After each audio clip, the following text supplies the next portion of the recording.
morning everyone.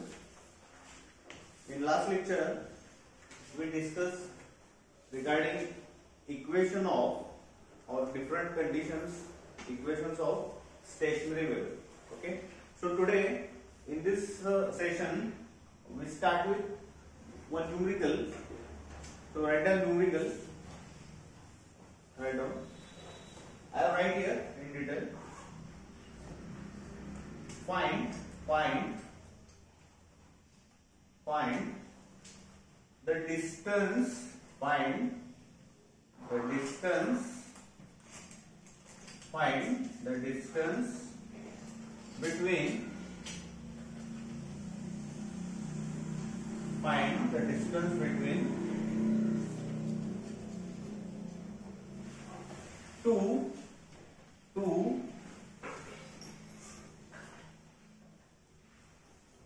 successive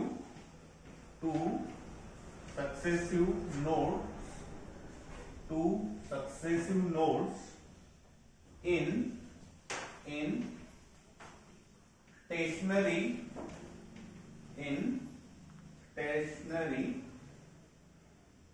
wave on string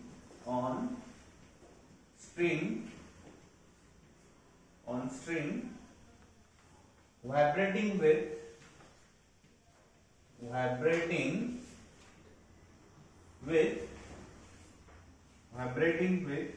frequency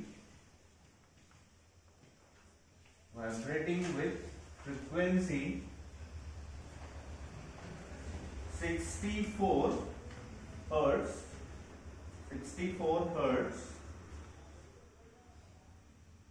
The velocity of progressive wave that resulted in stationary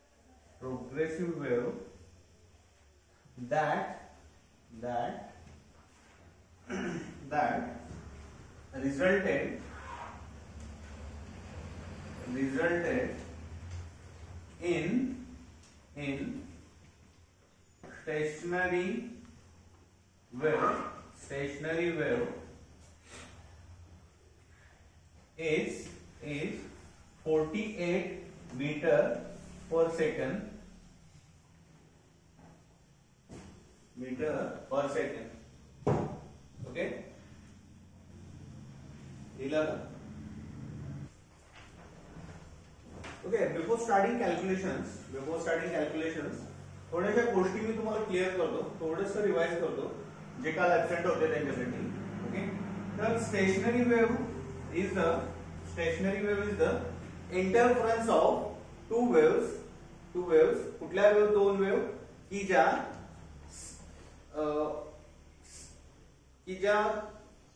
एका डिरेक्शनला travel करतात, एक एका डिरेक्शनला आणि दुसरे अपोजिट डिरेक्शनला, आणि ते इंटरफरन्स करतात, आणि ज्या दोन आयडेंटिकल असतात. ओके, अशा यांचा एक इंटरफरन्स असतो. आता एक असे लूप्स क्रिएट होतात, त्यामध्ये असे लूप्स क्रिएट होतात आयडेंटिकल वेव्ह मध्ये. या दोन आयडेंटिकल वेव्हज मध्ये आता इथे काय विचारलंय, तर दोन सक्सेसिव्ह नोड्स मधला डिफरन्स विचारलाय. नोड्स कुठे आहेत? इथं हे नोड्स आहेत, या दोन सक्सेसिव्ह नोड्स मधला आपल्याला डिफरन्स कॅल्क्युलेट करायचा आहे. तर आपल्याकडे गिव्हन डाटा काय काय आहे, तर दिस इज द स्टेशनरी वेव्ह, म्हणजे stationery wave on string vibrating with frequency. आता पहिला गिव्हन डाटा आहे फ्रिक्वेन्सी किती आहे आपल्याकडे? Frequency is 64 hertz. Frequency is 64 hertz.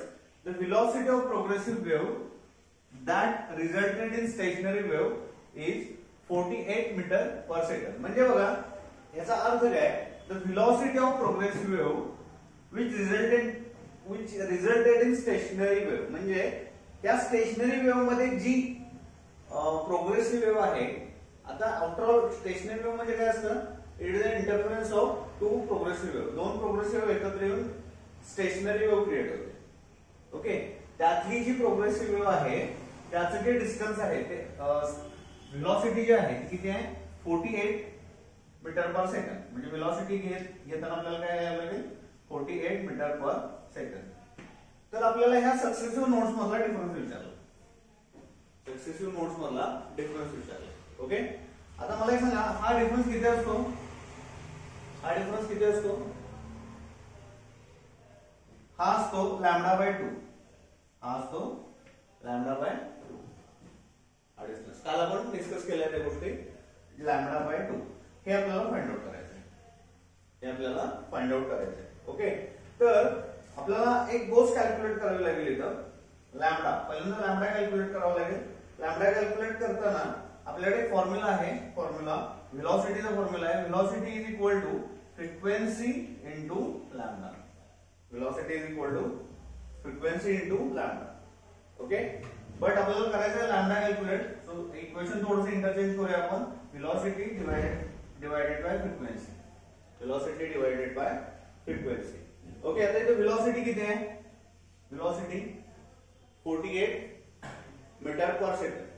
Okay, तर आता इथं बघा 48 डिवाइडेड बाय 64 याचं कॅल्क्युलेशन करा. याचं कॅल्क्युलेशन किती आहे तेव्हा किती आहे कॅल्क्युलेशन त्याचं 6 8 I think lambda is equal to 0.75.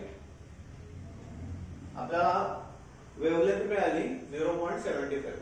But विचारले काय त्यांनी दोन नोड मधला डिफरन्स विचारला. दोन नोड मधला डिफरन्स हा फ्रिक्वेन्सीच्या हाफ असतो, वेव्हलेंथच्या हाफ असतो. ओके, आपला आन्सर आहे λ/2 काढायचं आपल्याला. ऑलरेडी लॅम्बडा आपण फाइंड आउट केलाय 0.75/2 म्हणजे हे 0.375 मीटर. आता युनिट मीटर येईल आपलं. That is the distance between two successive nodes. Distance between two successive nodes. Okay, clear. तुमच्या अनसॉल्व्ड मध्ये असेल काय सॉल्व्ड मध्ये अनसॉल्व्ड मध्ये अनसॉल्व्ड जे आहेत मागचे त्यामध्ये हा सम आहे आपण घेतले. ओके, आपण डिटेल्स आणि सेशनच्या लास्टला घेऊया. आता तात्पुरतं तुम्हाला कसे नोट्स फाइंड आउट करायचे कॅल्क्युलेट करायचे हे तर सांगितलं. नोट्स कसे फाइंड आउट करायचे. Okay, so let us start next point.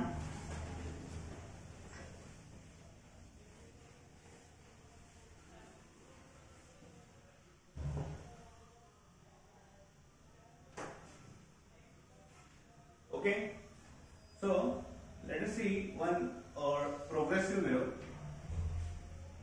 This is first progressive wave traveling to this direction. Okay, and on the same path another progressive wave traveled along opposite direction. एका ह्या same path वरती एक दुसरी wave travel होते opposite direction. Okay, आणि these two waves are identical. These two waves are identical. These two waves are identical. म्हणजे what do you mean by identical? As amplitude of this wave and amplitude of this wave are same. Okay, frequency of this wave same. Velocity of this wave same. Okay, हे सगळे parameters आहेत ते एकमेकाला same आहे. त्याचा amplitude same आहे. याची velocity same आहे. बट एक गोष्ट वेगळी आहे, ह्या दोन वेव्ह अपोजिट डायरेक्शनला ट्रॅव्हल करतात आणि एकाच पाथवर आहेत. म्हणजे काय, हा एकच पाथ आहे. ओके, ह्या पाथवरून ह्या दुसरी वेव्ह उलट्या दिशेने येते. आता ते आपल्याला तिथं ड्रॉ करता येत नाही म्हणून मी खाली ड्रॉ केले तुमच्या अंडरस्टँडिंग साठी. क्लिअर. तर ह्या दोन वेव्हज आहेत, एक ह्या डायरेक्शनला आणि त्याच पाथवरती अपोजिट डायरेक्शनला ही ट्रॅव्हल होते. ओके, आता आता काय होणार आहे, ह्यांचा इंटरफरन्स होणार आहे. ह्यांचा काय होणार आहे, इंटरफरन्स होणार आहे. इंटरफरन्स झाल्यानंतर ह्या दोन वेव्हची आपल्याला एक स्टेशनरी वेव्ह व्हिज्युअलाइज होईल. ती दिसताना कशी एक स्टेशनरी वेव्ह व्हिज्युअलाइज होईल आणि ती त्याचा शेप असा काहीतरी असेल, त्याचा शेप असा काहीतरी असेल. हे ऑलरेडी आपण काल सांगितलंय. ओके, असे लूप्स डेव्हलप होतील. या दोन वेव्ह इंटरफेअर झाल्यानंतर असे लूप डेव्हलप होतील. ओके, हे लूप डेव्हलप होतील. आता ह्या दोन्हीचा जो रिझल्ट आहे तो दिस वेव्ह आहे आणि ह्या वेव्हला आपण म्हणतो स्टेशनरी वेव्ह. ह्या वेव्हला काय म्हणतो, स्टेशनरी वेव्ह. ह्या वेव्हला म्हणतो आपण स्टेशनरी वेव्ह. ओके, आणि ह्या दोन स्टेशनरी वेव्ह मध्ये हे जे इंटरसेक्टिंग पॉइंट्स आहेत, हे जे इंटरसेक्टिंग पॉइंट्स आहेत त्या इंटरसेक्टिंग पॉइंट्सना नोड्स म्हणतो आपण. काय म्हणतो, नोड्स. ह्यांना म्हणायचं नोड्स. ओके, आता ह्या नोडचा जो अँप्लिट्यूड आहे तो 0 असतो. नोडचा अँप्लिट्यूड काय असतो, 0. याची डिस्प्लेसमेंट होते का बघा इंटरसेक्शन पॉइंटची. तो एका ठिकाणी स्थिर आहे, तो ट्रॅव्हल करत नाही, ऑसिलेट करत नाही. त्यामुळे हे सगळे जे इंटरसेक्टिंग पॉइंट आहेत त्यांचे अँप्लिट्यूड आहे ती 0. त्यांचे अँप्लिट्यूड आहे ती 0. ओके, बट त्याचे जे नेबरिंग पार्टिकल्स आहेत त्यांची अँप्लिट्यूड थोडी थोडी वाढत जाते बघा. ह्याची याच्यापेक्षा जास्त आहे, ह्याची याच्यापेक्षा जास्त आहे, ह्याची याच्यापेक्षा जास्त आहे. आणि ऍट द सेंटर पार्टिकल, जो तुमचा सेंटर पार्टिकल असतो ना, सेंटर पार्टिकल, त्याची अँप्लिट्यूड असते ती सगळ्यात मॅक्सिमम असते. त्याची अँप्लिट्यूड असते ती सगळ्यात मॅक्सिमम असते. त्याला आपण अँटी नोड म्हणतो. काय म्हणतो, अँटी नोड. ओके, त्याला म्हणतो आपण अँटी नोड. आणि ही सेम कंडिशन प्रत्येक पल्स मध्ये रिपीट होत असते. प्रत्येक पल्स मध्ये रिपीट होत असते. ओके, हे कशामुळे तयार झाले, या दोन प्रोग्रेसिव्ह वेव्हचा जो रिझल्ट आहे. त्या दोन प्रोग्रेसिव्ह वेव्हच्या इंटरफरन्समुळे, त्या एकमेकांमध्ये मर्ज झाल्यामुळं ह्या टाइपची वेव्ह क्रिएट झाली. ओके, ह्या वेव्हला स्टेशनरी वेव्ह म्हणतात. आता ही जी काय कंडिशन आहे, ही कंडिशन कशी आहे, if identical wave,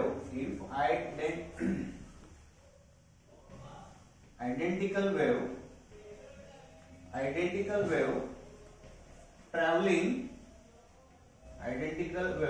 traveling in same direction, in same medium,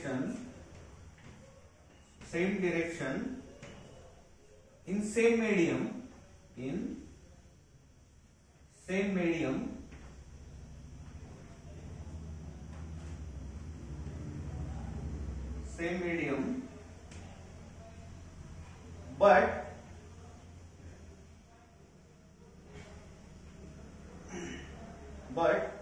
opposite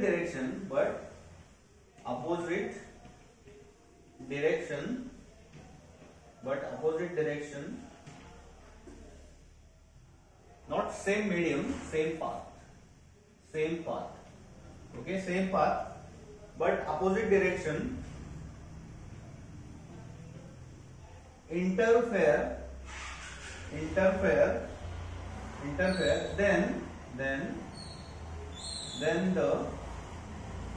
then the stationary wave formed.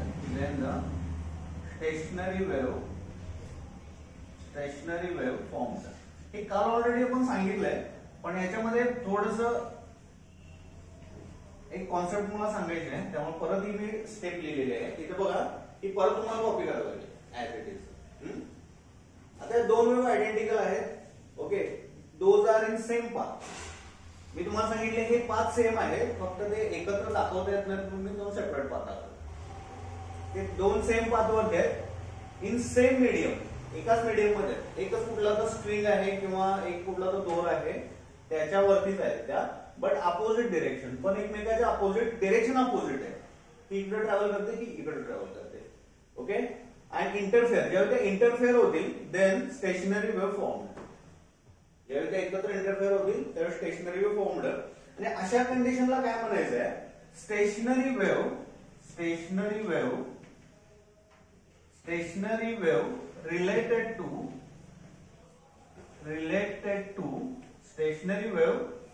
related to transverse wave. Transverse wave. आणि ह्या कंडिशनला आपण काय म्हणतो, स्टेशनरी वेव्ह रिलेटेड टू, हे राईट डाऊन करून घ्या, stationary wave related to transverse wave. आता ही जी काय स्टेशनरी वेव्ह आहे ही क्रिएट कशामुळे झाली, दोन ट्रान्सवर्स वेव्ह मुळे क्रिएट झाली. त्यामुळे ह्या कॉन्सेप्टला काय म्हणायचं, stationary wave related to transverse wave. Okay, त्या दोन ट्रान्सवर्स वेव्ह एकत्र येऊन ही स्टेशनरी वेव्ह क्रिएट झाली. ओके, बट एक 2 मिनिटं बघा नंतर. आता इथं ही एक कंडिशन आहे, पण तुम्ही म्हणा लॉंजिट्यूडनल वेव्ह एकत्र येऊन होऊ शकते का, स्टेशनरी वेव्ह होऊ शकते. त्यासाठी आपल्याला एक ऑर्गॅन पाईप ट्यूब यूज करायला लागेल. ते जर आपल्याला चेक करायचं असेल लॉंजिट्यूडनल वेव्ह मध्ये क्रिएट होते का स्टेशनरी वेव्ह, त्यासाठी एक ऑर्गॅन पाईप किंवा एक एअर पाईप आपल्याला यूज करावी लागते. ओके, आता ही पहिली कंडिशन आठवण करून घ्या. आता एक शॉर्ट नोट तुम्हाला येऊ शकते एक्झाम मध्ये, stationary wave related to transverse wave, explain किंवा गिव्ह रिझन्स किंवा शो द फिनॉमिना, असं काहीतरी तुम्हाला एक शॉर्ट नोट क्वेश्चन येऊ शकतो. त्यावेळी त्या दोन फिगर्स आपल्याला काढायचे आणि ही स्टेशनरी वेव्ह आपल्याला ड्रॉ करून द्यायची. Stationary wave related to transverse wave. ही कंडिशन कळली का तुम्हाला, आली लक्षात. आता आपल्याला बघायचं आहे नेक्स्ट केस मध्ये स्टेशनरी वेव्ह रिलेटेड टू लॉंजिट्यूडनल कशी तयार होते बघायचं. त्यामध्ये तुम्हाला डिफरन्स सुद्धा विचारू शकतात एक्झाम मध्ये. Okay, how to form stationary wave and how to form longitudinal wave, longitudinal stationary wave, हे टाइपचा. चला, okay. So next condition, right heading, stationary wave related to longitudinal wave. Stationary wave related to longitudinal wave.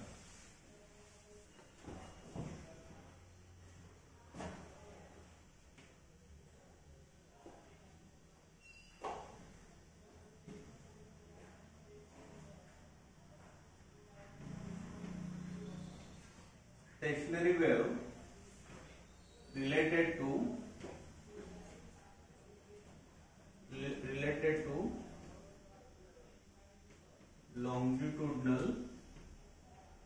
longitudinal wave. आपल्याला यासाठी organ pipe use करायचे, organ pipe for analysis of this case. Okay, आता या organ pipe मध्ये काय असणार आहे, air molecules असणार. काय असणार आहे, एअर मॉलिक्युल्स असणार. ते आपण ओपन ठेवले त्यामुळे एअर मॉलिक्युल्स त्यामध्ये असणार आहे. ओके, आता काय करूया आपण, एक टर्निंग हुक इथे ठेवायचं. टर्निंग हुक, तुम्ही साऊंड टॉपिक मध्ये टर्निंग हुक बघितला, म्हणजे तुम्ही तुमच्या लॅब मध्ये सुद्धा बघितलं असेल टर्निंग हुक. काय होतं त्याला, तुम्ही एकदा त्याला एक काही एखादं पॉवर जनरेट दिली तर ते ऑसिलेट होत असतो, त्यामुळे अशा फ्रिक्वेन्सीज क्रिएट होत असतात. तर टर्निंग हुक, असा एक टर्निंग हुक ठेवलंय. ओके, आता टर्निंग हुक काय करतो, साऊंड क्रिएट करतो. काय करतो, साऊंड क्रिएट करतो. आता टर्निंग हुकला ज्यावेळी आपण हे करतो त्याला एक जग प्रोव्हाइड करतो. जग प्रोव्हाइड केल्यानंतर काय होईल, त्याच्यातून अशा वेव्ह क्रिएट होतील.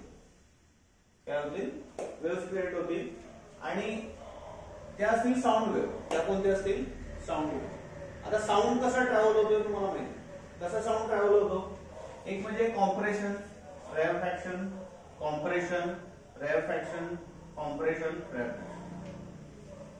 अशा स्पेक्ट्रम मध्ये तुमचा साऊंड क्रिएट होतो आणि ट्रॅव्हल होत असतो. Okay, from emitter to receiver. आता इथून ती इमिट झालेत वेव्स आणि इथपर्यंत त्या तुमच्या साऊंड वेव्स क्रिएट होऊन येते. ओके, कॉम्प्रेशन मध्ये तुमचं व्हायब्रेशन ओव्हर असतं, जास्त असतं, जास्त पार्टिकल व्हायब्रेट होत असतात कॉम्प्रेशन मध्ये. आणि रेअरफॅक्शन मध्ये कम्पॅरेटिव्हली व्हायब्रेशन कमी असतं. त्या केसमध्ये तुमचे मॉलिक्युल्स आहेत ते एकमेकांपासून दूर गेलेले आहेत. अशा पद्धतीनं तुमचं साऊंड वेव्ह असते ती ट्रॅव्हल होत असते. आता काय होणार आहे, ही जी काय वेव्ह आहेत साऊंड वेव्ह त्या इथं मीडियम चेंज करणार आहे. काय करणार आहे, मीडियम चेंज करणार. ओरिजिनल मीडियम चेंज, इथं एअर मीडियम होतं, इथे सॉलिड मीडियम. आता हे ऑर्गॅन पाईप जर मेटलचे असेल तर हे सॉलिड मीडियम. आता काय होतं तुम्हाला माहिती आहे, ज्यावेळी वेव्ह रिफ्लेक्ट होते, वेव्ह एखाद्या बॉडीवरती स्ट्राईक झाल्यानंतर रिफ्लेक्ट होते. रिफ्लेक्ट झाल्यानंतर हा जो काय साऊंड वेव्ह आहे ती रिफ्लेक्ट होऊन काही त्याचा पार्ट रिटर्न जाईल, रिफ्लेक्शन होईल. ओके, बट हा तुमच्या सोर्स मधून कंटिन्युअस त्या वेव्ह क्रिएट होतच आहे.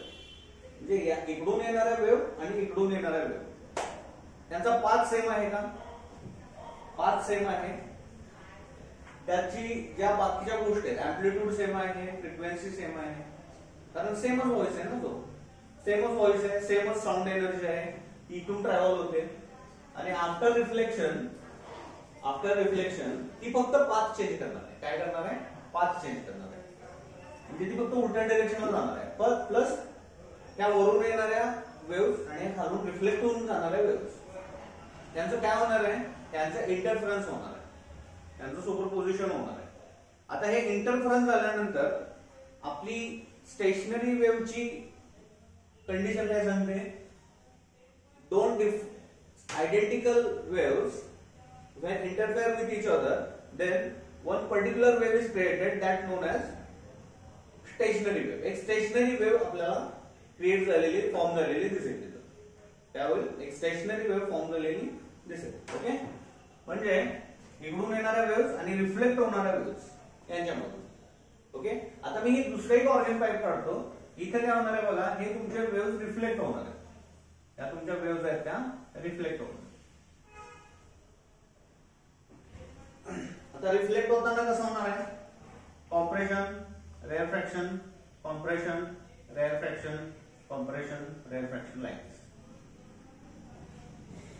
ओके, आता हा तुमचा पाथ आहे, हा रिटर्न पाथ आहे. रिटर्न म्हणजे सेमच ऑर्गन पाईप आहे, सेमच ऑर्गन पाईप, फक्त मी दाखवताना तुम्हाला पाथ वेगळा दाखवण्यासाठी सेपरेट आहे. आता ह्या दोन वेव्ह इंटरफेअर होतील कुठल्या तर मधल्या सेक्शन मध्ये. ओके, आणि तुम्हाला माहित आहे कसं होतं बघा, प्रोग्रेसिव्ह वेव्ह मध्ये म्हणजे ट्रान्सव्हर्स वेव्ह मध्ये असं होतं ना, अशा वेव्ह क्रिएट होतं, असा एक लूप क्रिएट होतो, असा एक लूप क्रिएट होतो. ह्या ह्याच्यामध्ये हा नोड असतो, हा अँटी नोड असतो, हा नोड असतो, हा अँटी नोड असतो, हा नोड असतो, हा अँटी नोड असतो. अँटी नोडची अँप्लिट्यूड असते ती मॅक्सिमम असते, नोडची असते ती 0 असते, अँप्लिट्यूड 0 असते. ओके, आता इथं बघा, इथं आल्यानंतर इथं सुद्धा जेव्हा त्याचा इंटरफरन्स कंप्लीट होईल हे ऑर्गन ट्यूब मध्ये, त्याचा इंटरफरन्स कंप्लीट होईल त्यावेळी समजा हे त्याचा मेन, हा त्याचा सेंटर आहे ट्यूबचा, बरोबर सेंटर आहे ट्यूब. ठीक आहे, आणि जी साऊंड वेव्ह आहे त्याचं जे डिरेक्शन असते, वेव्हची डिरेक्शन आणि मॉलिक्युलर व्हायब्रेशन हे सेम असतं. इथं कसं असतं, परपेंडिक्युलर असतं प्रोग्रेसिव्ह मध्ये. ओके, आणि इथं बघा ज्यावेळी तुमचं कॉम्प्रेशन होईल ते मॉलिक्युल्स कसे व्हायब्रेट होतील, ह्या डिरेक्शनला व्हायब्रेट होतील, ह्या डिरेक्शनला व्हायब्रेट होतील, त्या डिरेक्शनला व्हायब्रेट होतील. समजा इथं कॉम्प्रेशन व्हायला लागले, इथं पहिला कॉम्प्रेशन होतंय, कॉम्प्रेशन होताना काय होणार आहे, तुमचे मॉलिक्युल्स असे व्हायब्रेट व्हायला लागतील अलॉंग दिस डिरेक्शन. ओके,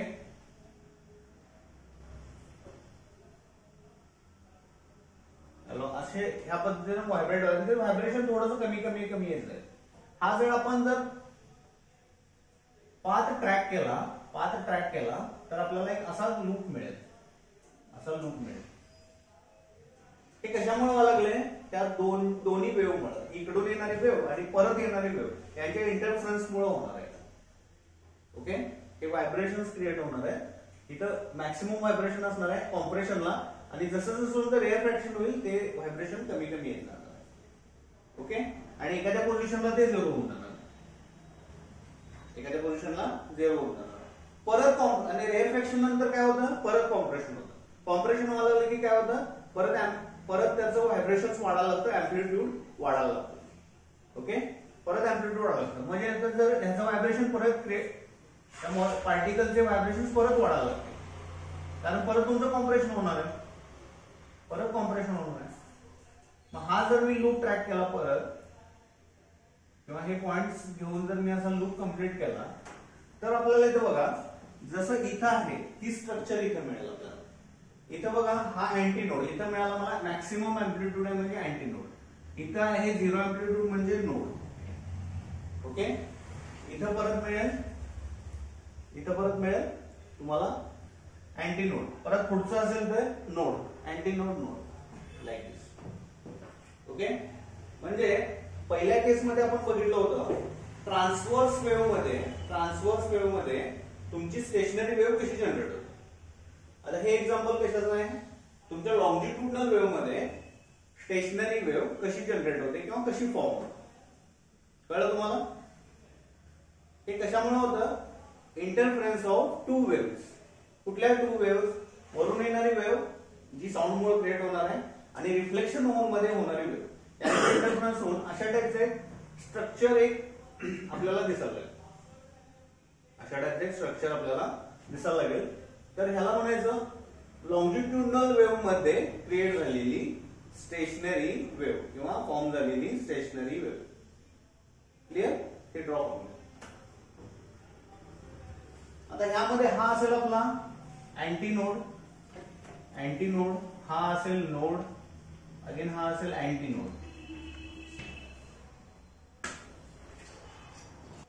किंवा ह्याला असंही म्हणतात stationery wave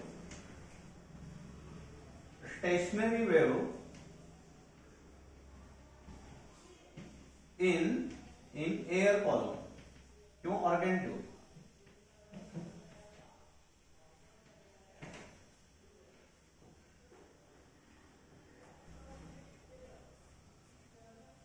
Stationary wave in air column.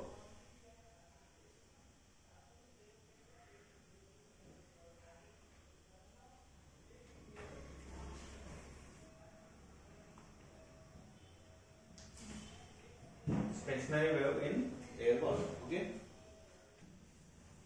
So next one, properties of stationary wave. झालं का? Properties of stationary wave.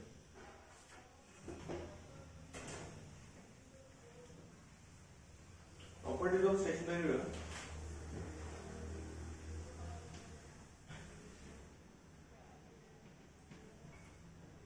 Properties of stationary wave.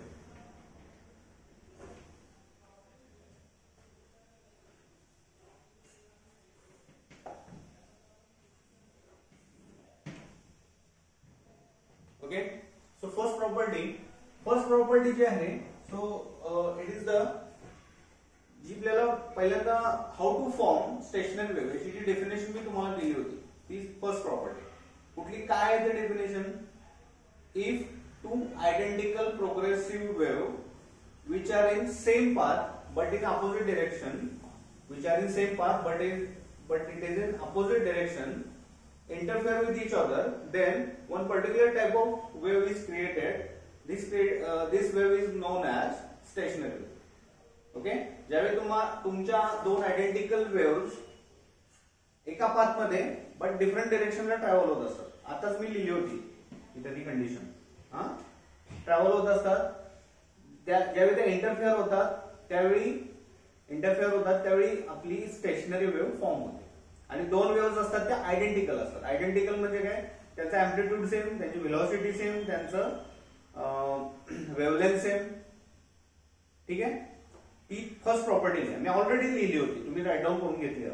That is the first property. Okay, मी परत repeat करत नाही इथं,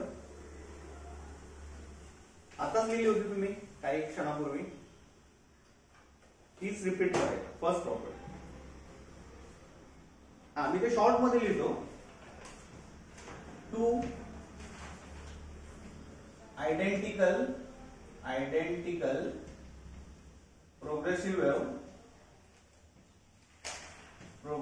वेव्ह